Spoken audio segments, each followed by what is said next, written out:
वो परमेश्वर की ओर It is a समर्पित part of our priestly ministry. है। वो हमारी याजक की सेवकाई का हिस्सा है। Revelation 1:5 and Revelation 5:10 tells us that He has made us kings and priests, and we shall rule or we shall reign on this earth. प्रकाशित वाक्य 1:5 और 5:10 में वो बताता है कि हम राजा और याजक हैं और इस पृथ्वी पर राज करेंगे। So to offer worship to God is our priestly ministry. परमेश्वर को आराधना देना ये हमारे याजक होने का काम है।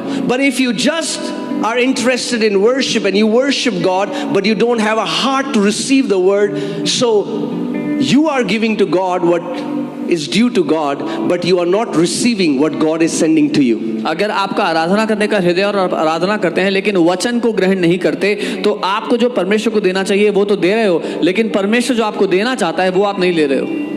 Amen? Are you getting what I'm saying? समझ रहे हो? We send our worship to God, but God sends His word to us. हम अपनी आराधना परमेश्वर को भेजते हैं पर वो अपना वचन हमें भेजता है। I have sent my word and healed you of your diseases. मैंने अपने वचन को भेजा और तुम्हें तुम्हारी बीमारियों से चंगा किया। I have sent my word and redeemed your life from destruction. मैंने अपने वचन को भेजा और विनाशों से तुम्हारे जीवन को बचा लिया है। Amen? Amen. So we started to go around and we started to see a pattern, and the pattern, and I was that person. और मैं जब देखने लगा एक पैटर्न नजर आया और मैं वो व्यक्ति था। I used to go to church मैं चर्च जाता for worship, आराधना के लिए, and it's awesome. और अच्छा है। But I went to church, I started learning Christianese because I told you I was born in a Hindu family. Then I started going to church and I learned Christianese. Do you know what Christianese is? Like Chinese? Christianese. मैंने देखा कि मैं church गया और मैं church जाकर क्रिश्चियनीज सीख गया। जैसे चाइनीज भाषा होती है, क्रिश्चियनीज भी एक भाषा है। So first day, पहले दिन worship is happening, आराधना हो रही है, and then pastor came, pastor आए, and he's preaching something, and somebody said hallelujah. किसी ने बोला hallelujah. I was like, what lujah? मैंने कहा क्या लुया? I said, what did you say? क्या कहा तुमने? That guy said hallelujah. उसने कहा मैंने बोला I said, hallelujah. what does that mean? मैंने कहा उसका मतलब He क्या said, होता I है? don't know. कहता मुझे नहीं पता। Everybody says it here. हर कोई बोलता है यहाँ पे। You also say. तुम भी बोलो। I still say hallelujah. I also say hallelujah. उसने हालेलुया तो बोला था, मैंने भी बोला फिर hallelujah. Then one day one guy told me it means praise. फिर एक दिन Praise the Lord. एक दिन एक ने बताया प्रभु की स्तुति हो। So what happened was I was learning all the right things. I learned the worship songs. As I say, praise the Lord when we meet. Okay. तो मैं सारी अच्छी चीजें सीख रहा था कि जब आराधना करेंगे और कोई जय मसीह की बोलेगा, जय मसीह की बोलेंगे मिलेंगे तो।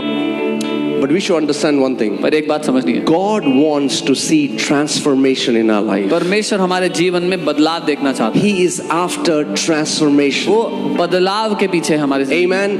We are changing, right? From glory to glory in the image and likeness of the Son of God. परमेश्वर के पुत्र के स्वरूप में, उसकी समानता में। Right? So then a time came. फिर एक समय आ गया when the Lord began to teach me this. जब प्रभु मुझे ये सिखाने लगे। Because I went to him. I said, Lord, you have why am I not seeing? मैंने उसको कहा प्रभु मैं क्यों नहीं देख पा रहा वो।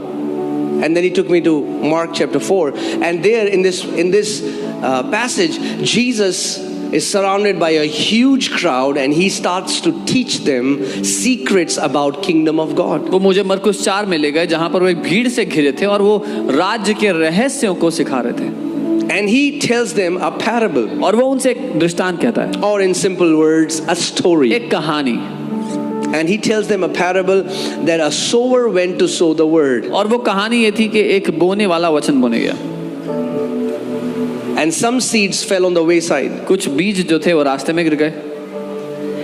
And the birds of the air came. हवा के पक्षी आए and took away those seeds. उन बीजों को ले गए। And there was no fruit. और कोई फल नहीं आया। Now he tells 4 kind of soil in this parable. इस कहानी में वो 4 तरह की भूमि के बारे में बताते हैं। And those 4 soils are the 4 different kind of heart attitude the hearers of the word have. और वो चारों भूमियाँ अलग-अलग वचन को सुनने आए लोगों के रवैये को दर्शाते हैं। 4 तरह के रवैयों को। Many Christians don't understand why it's not happening to us, and maybe they don't realize it is their heart's attitude towards the word. बहुत से मसीहियों को समझ में नहीं आता उनके लिए क्यों नहीं हो रहा। उसका कारण साधारण है, उनके दिल में जो रवैया है वचन को लेकर वो। The first kind was the seeds fell on the wayside. पहला था रास्ते में बीज गिर गए। What are the seeds which fell on the wayside? क्या थे वो बीज जो रास्ते में गिरे? What does wayside mean? रास्ता What क्या do you दर्शाता see है? on the wayside? रास्ते में क्या पड़ा मिलता है आपको? Gold, silver, सोना चांदी, precious stones? कीमती पत्थर? No.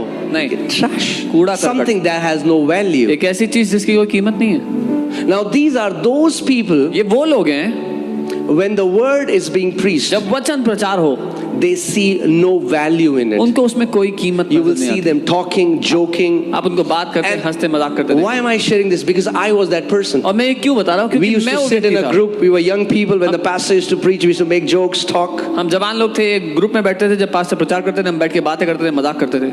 And when the Lord began to teach me this, जब प्रभु मुझे ये सिखाने लगा, I told my friends, I said, I'm gonna hear the word of God. मैंने अपने दोस्तों को कहा मैं जाके परमेश्वर का वचन सुनूंगा।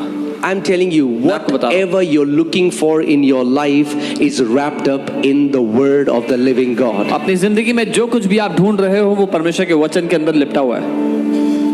Amen. I'm telling you, it's so easy if you just become the hearers of the word of God. You hearing the word intently is to step into. That's the first step to entering into the victory of the Lord. ये इतना आसान है, अगर आप सिर्फ ध्यान पूर्वक वचन को सुनने लग गए, केवल वचन को सुन लेना ही पहला कदम है परमेश्वर की जय में प्रवेश That's करने the के लिए। first step, and people don't know that it's so easy. ये पहला कदम है और लोग नहीं जानते कि इतना आसान है। Amen. Because faith comes by. क्योंकि विश्वास कैसे आता है? That's why the enemy will try his best that you will not hear the word of the Lord. इसलिए दुश्मन बेस्ट कोशिश करेगा कि आप प्रभु का